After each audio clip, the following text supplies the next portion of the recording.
बलिया खबर में आपका बहुत बहुत स्वागत है। इस वक्त मैं मौजूद हूँ बेलथरा रोड के अखोप गांव में और आप सब जानते हैं कि इस प्रतियोगिता के इस दौर में जहां एक एक सीट को लेके आपाधापी मची है, हर आदमी हर इंसान एक सीट के लिए, गवर्नमेंट सीट के लिए, अपनी नौकरी के लिए दौड़ रहा है, जद्दोजहद कर रहा है। उस दौर में बलिया ज़िले के बेलथरा रोड से एक लड़की जो कि अपनी पढ़ाई के बूते एक गवर्नमेंट सीट निकालती है और असिस्टेंट प्रोफेसर के तौर पर चुनी जाती है। तो इस वक्त हम मौजूद हैं बेलथरा रोड के अखोप में और हम सीधे बात करेंगे स्नेहलता से, जिनको असिस्टेंट प्रोफेसर के तौर पे चुना गया है, और हम सीधे बात करेंगे और जानेंगे इनकी पूरी कहानी कैसी रही है, किस प्रकार इन्होंने अपने रास्ते को, इस जर्नी को पूरा किया है। तो सबसे पहले हमसे मिलवाते हैं स्नेहलता जी से। स्नेहलता, बलिया जी की खबर में आपका बहुत बहुत स्वागत है। आपका बहुत बहुत धन्यवाद। मैं आपका आभार व्यक्त करती हूँ कि आपने इस छोटी सी सफलता के लिए इतना टाइम दिया, आपने अपना समय दिया मुझे। तो आपका बहुत बहुत धन्यवाद। स्नेहलता जी, आप असिस्टेंट प्रोफेसर बन गई हैं, तो अभी कैसा माहौल है? जाहिर सी बात है, खुशी का माहौल होगा। तो क्या हम जानना चाहते हैं कैसा रिएक्शन है घर परिवार वालों का और आपके जो रिलेटिव हैं उनका और आपके हस्बैंड का भी? सब खुश तो सब हैं, क्योंकि बड़ी बात है, क्योंकि हम लोग ये एग्ज़ाम मेरा तीसरा बार था। मैं जब आवेदन संख्या 46 आई थी तब भी मैं एग्ज़ाम दी थी और इंटरव्यू दी थी। 47 में भी हमने इंटरव्यू दिया, फिर 49 प्रिंसिपल्स का आया, फिर 50 आया, तो उसमें भी हमने रिटन क्वालिफाई किया। और इसमें मैं पिछले वाले एग्ज़ाम से मेरी बेहतर प्रदर्शन था मेरा। तो एग्ज़ाम के टाइम के बाद से ही लग रहा था कि नहीं, इस बार अच्छा कुछ होगा। और इवन कि मेरी शादी थी लास्ट अक्टूबर मेरी शादी फिक्स हुई थी और उसी दौरान एग्ज़ाम की डेट आ गई। तो हम दोनों ने, क्योंकि मेरे हस्बैंड भी इस पोस्ट के लिए क्वालिफाइड हैं, वो भी एग्ज़ाम दे रहे थे, तो हम दोनों की सहमति से ये डेट को हम लोगों ने कहा कि नहीं, एग्ज़ाम प्रियोरिटी पे हम लोगों के हैं, क्योंकि अभी हम लोग के पास समय है और ये चीज़ हम लोग कर सकते हैं। तो हम दोनों ने अपनी सहमति से इस डेट को शिफ्ट किया और हम लोगों ने पूरे अपने तन्मयता के साथ एग्ज़ाम को दिया था। तो जाहिर बात है कि खुश तो सब हैं, यहाँ से लेके वहाँ तक सब लोग खुश हैं। और एक छोटे से कस्बे से, और पहली बात है कि सबके दिमाग में जो एक नेगेटिविटी है कि अब सरकारी नौकरियां नहीं हैं, प्राइवेटाइजेशन हो रहा है इतनी तेज़ी से, और लोगों के लिए ये भी लग रहा है कि सरकारें कुछ नहीं कर रही हैं, और लोग कहीं ना कहीं कहते हैं ना कि अपना ठीकरा किसी पे फोड़ देना, कि ठीक है हम मेहनत नहीं करना चाहते लेकिन हमें उम्मीद है कि सरकार हमारे सामने सब कुछ रख दे ले आके। तो उस दौर में बड़ी नौकरी है ये, और इसको पाना अपने आप में खुशी की बात है, और मेरे माँ बाप खुश हो रहे हैं, ये हमारे लिए बहुत बड़ी बात है। आपके खासकर रिश्तेदारों से किस प्रकार की बधाइयाँ मिल रही हैं? मैं आपको बताऊं कि मैं बीए करने गई थी। सिंपल बीए था मेरा, इंग्लिश लिटरेचर के साथ, संस्कृत और पॉलिटिकल साइंस के साथ। तो उस दौरान जब लोगों ने सुना कि हम इलाहाबाद यूनिवर्सिटी में एडमिशन ले लिए हैं और बीए करने गए हैं, तो सब लोगों का रिएक्शन ये था कि अरे, उस टाइम बीटेक का बहुत दौर था, लेकिन लड़की होने के नाते हम जहाँ से पढ़ाई किए थे वहाँ पे साइंस साइड नहीं था, तो हमने आर्ट्स लिया था। फिर नहीं पता था कि इसके पढ़ने के बाद अल्टीमेटली क्या होना है, बट थोड़ा कुछ तो था कि हाँ, कुछ तो करेंगे, कुछ तो अच्छा करेंगे। तो उसमें एक चीज़ निकल के आई, जब लोगों ने सुना कि आपने एडमिशन करवा दिया, और कहाँ पे करवाया, तो इलाहाबाद यूनिवर्सिटी में। क्या करने के लिए? तो बीए करने के लिए। तो सबका ये रिएक्शन था कि अरे, एक तो लड़की है, ऊपर से आपने इतने दूर भेज दिया। और मेरे फादर तब रिटायर्ड हो, मतलब वीआरएस ले लिया था उन्होंने, तो ये भी था कि आपकी तो इतनी आमदनी भी नहीं होगी कि आप उतना दूर रख के पढ़ा पाएंगे, तो कुछ कराना ही था तो कोई बड़ा कोर्स करवाते, बीए करने के लिए क्यों भेज दिया। तो ये रिएक्शन था लोगों का कि बीए करने के लिए भेजा है, लड़की है उसको पढ़ने के लिए भेजा है।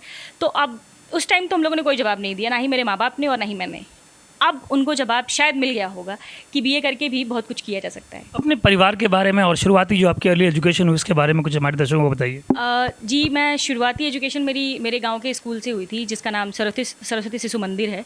और उस टाइम पे वो एक कॉन्वेंट स्कूल के रूप में था, जहाँ पे उस टाइम प्राइमरी में क्या था कि 0 to 5 इंग्लिश नहीं पढ़ाया जाता था, लेकिन प्राइमरी में पढ़ना जाने का मकसद यही था कि वहाँ पर इंग्लिश नहीं था। तो हमारे घर में हमारे बाबा टीचर थे, तो उन्होंने हमारा एडमिशन, अब गांव के जो उभरता हुआ अच्छा स्कूल था जहाँ पे इंग्लिश एजुकेशन भी थी, तो वहाँ पे उन्होंने मेरा एडमिशन करवाया। और फिर हम लोग 0 से इंग्लिश पढ़ना शुरू किया हम लोगों ने, शिशु और 1 2 3 4 5। फिर हमने 8 तक अपनी पढ़ाई यहीं पे की थी।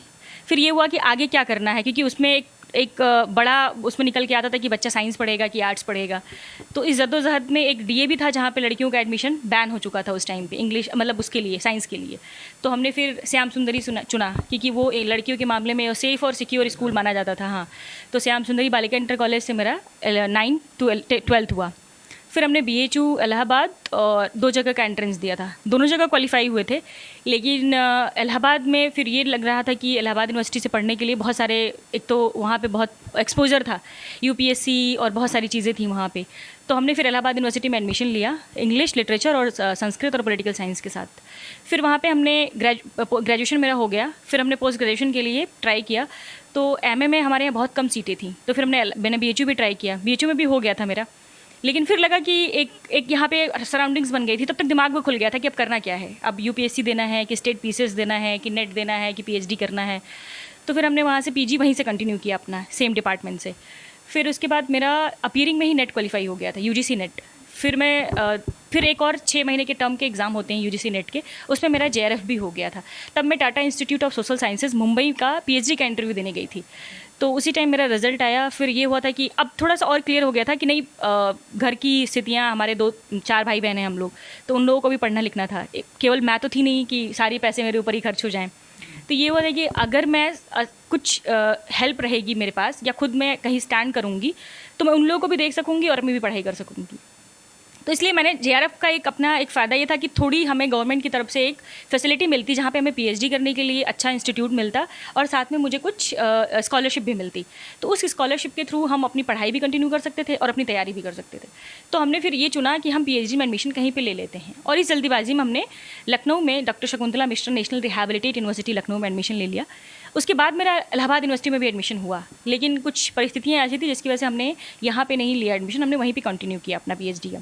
और अब मैं PhD भी सबमिट कर चुकी हूँ, और जल्द मैं डॉक्टर स्नेहलता अब कही जाऊँगी, तो वो भी हमारे परिवार और उस मतलब हमारे एरिया के लिए एक बड़ी बात है। अच्छा, आप एक दलित परिवार से आती है, ऐसी पृष्ठभूमि से उठकर इतने बड़े मकाम तक पहुँचना, ये अपने आप में कितनी बड़ी बात है, कितनी परेशानियों का सामना करना पड़ा अभी तक आपको? और देखिए, कहानियाँ तो बहुत लोगों ने सुनाई होगी कि हम दलित हैं तो ऐसा होता है वैसा होता है। माना कि समाज में बहुत सारी कुरीतियाँ हैं, बहुत सारे समस्याएं भी हैं, लेकिन अगर आपका बिहेवियर समाज के लिए और आपका अगर सोच समाज के लिए और ख़ुद के लिए स्टैंड लेने के लिए आप काबिल हैं, तो बहुत सारी मुश्किलें अपने आप आसान हो जाती हैं। ऐसा मुझे कोई बहुत बड़ी प्रॉब्लम नहीं हुई दलित के लिए, दलित होने की वजह से, लड़की होने की वजह से। कुछ समस्याएं सबके लिए होती हैं, लेकिन मैं नहीं कहूँगी कि दलित लड़की होने के नाते मुझे बहुत सारी समस्याओं को झेलना पड़ा। लेकिन हाँ, बहुत सारी चीज़ें ऐसी थीं जहाँ पे कहीं ना कहीं कुछ हद तक हम पीछे हुए उन चीज़ों को लेके। लेकिन समस्याएं थीं, लेकिन हम अपने आप को स्टैंड लिए रहते थे कि नहीं, कोई बात नहीं, अगर हम दलित हैं तो इसमें और लड़की हैं तो इसका मतलब ये नहीं है कि हम ये काम नहीं कर सकते हैं। हमने उस चीज़ों को दरकिनार किया, और पहली बात तो हमने उन सोच को अपने ऊपर हावी नहीं होने दिया कि नहीं, हम ये हैं तो इसकी वजह से हम ये नहीं कर पाएंगे या ऐसा नहीं कर पाएंगे।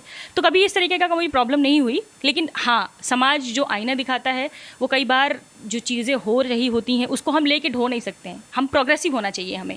तो हम आने वाली पीढ़ी को भी यही बताएंगे कि हम ये कोई मतलब एक इस कसक के साथ ना जिए कि हम ये हैं तो ये नहीं कर सकते हैं। उन चीज़ों को हट के आप एक नॉर्मल जिस तरीके से लोग होते हैं उनकी तरह अपनी चीज़ों को कंटिन्यू कर सकते हैं। अच्छा, आपने PhD किया, PhD में गाइड को लेकर काफ़ी शिकायतें आती हैं, यहाँ तक कि कई सारे शोषण के भी मामले आते हैं। आपका एक्सपीरियंस कैसा रहा इसमें? देखिए, मैं बहुत इस मामले में लकी हूँ, क्योंकि जब मैं शकुंतला मिश्रा में एडमिशन ली तो मेरे गाइड जो थे वो इलाहाबाद यूनिवर्सिटी में मेरे टीचर थे। तो सबसे बड़ी बात थी कि वो पहले से हम एक दूसरे को जानते थे, हमारे टीचर थे वो बहुत अच्छे, हमको पढ़ाए थे वहाँ पे। फिर उनका भी यहाँ पे ट्रांसफ़र होकर आया था, वहाँ पे प्रोफेसर बन के आए थे। तो जब मैं एज अ JRF कैंडिडेट पहुँची तो बहुत खुश हुए वो, क्योंकि पहला बैच था वहाँ का, शकुंतला मिश्रा का हम लोग का पहला बैच था PhD का, नया शुरू किया था उन्होंने। तो हम भी बहुत खुश हुए कि हमें जानने वाले सर मिले। और उसके पहले बहुत भ्रांतियाँ थीं कि BHU में ऐसा होता है, क्योंकि हमारे खुद के भी चाचा PhD बनारस से थे उस टाइम। तो बहुत भ्रांतियाँ थीं कि ऐसा होता है वैसा होता है, शोषण होता है, जो मेल होते हैं वो फीमेल के साथ इतना इशू क्रिएट करते हैं। लेकिन लकली मेरे गाइड इतने अच्छे हैं कि हम JRF थे, हमारे बिल्स को लेके, हमारे स्कॉलरशिप को लेके, और चाहे मेरे किसी भी तरीके के किसी भी चीज़ को लेके कभी कोई इशू हुआ नहीं। होते होंगे इश्यूज़, उन इश्यूज़ को लोगों को संज्ञान में लेना चाहिए और उस पर काम भी करना चाहिए, लेकिन मेरे साथ ऐसा कोई प्रॉब्लम नहीं हुआ है। आप एक छोटे से गांव से आती हैं और आपको सफल होता देख के यहाँ की लड़कियाँ बहुत उत्साहित हैं और कहीं ना कहीं आपको अपने आइडल के रूप में देख रही हैं। उन लड़कियों जो आपकी तरह सफल होना चाहती हैं, उनको आप क्या कहना चाहती हैं, जिन्हें जो घर से बाहर नहीं निकल पाती हैं या इस तरह की तैयारियाँ नहीं कर पाती हैं? देखिए, मैं पहली बात तो ये है कि जो सब लोगों का एक होता है कि एक तो माँ बाप भी यही सोचते हैं कि हमारे पास कहाँ पैसा, हम कहाँ भेज पाएंगे। लड़कियों के साथ भी है यही कि अरे हम लोग खा पी लें, यही बड़ी बात है। लेकिन गवर्नमेंट बहुत सारी फैसिलिटी अभी भी हम कहते हैं कि है। जैसे मान लीजिए इलाहाबाद यूनिवर्सिटी में उस टाइम पे मेरी 180 रुपये फ़ीस थी।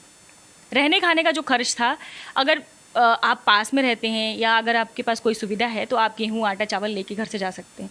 तो पहली बात तो कि जज्बा रहेगा और आपके पास मेहनत और हिम्मत रहेगी करने की, और आपके पास दिमाग आपका कहता है कि नहीं आप कुछ कर सकते हैं, तो मनी इज़ नॉट बैरियर। उसमें ऐसा कुछ नहीं होता है कि पैसा बहुत इंपॉर्टेंट रोल प्ले करता है।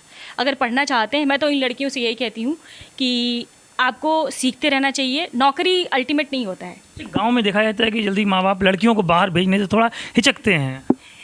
हाँ, ये चीज़ तो है, लेकिन मैं इस मामले में बहुत लकी हूँ कि मैं पहली चाइल्ड हूँ अपने माँ बाप की, लेकिन उन लोगों ने कभी नहीं सोचा। शुरुआती शिक्षा में लगा कि उन माँ बाप से आप क्या कहना चाहती हैं जिनकी बेटियां पढ़ना चाहती हैं और जो बाहर भेजते हुए? मैं यही रिक्वेस्ट करना चाहूँगी कि लड़की हो या लड़का, अगर वो कुव्वत रखता है अपने अंदर, उसकी हिम्मत है, अगर वो पढ़ना चाहता है तो उसको पढ़ने देना चाहिए। और अगर कुछ भी करना चाहता हो किसी भी फील्ड में, पढ़ना है, सिलाई कढ़ाई बुनाई, किसी भी फील्ड में अगर वो कुछ करना चाहती हैं लड़कियाँ, तो उन्हें प्रमोट करना चाहिए, उन्हें इनकरेज करना चाहिए वो काम करने के लिए।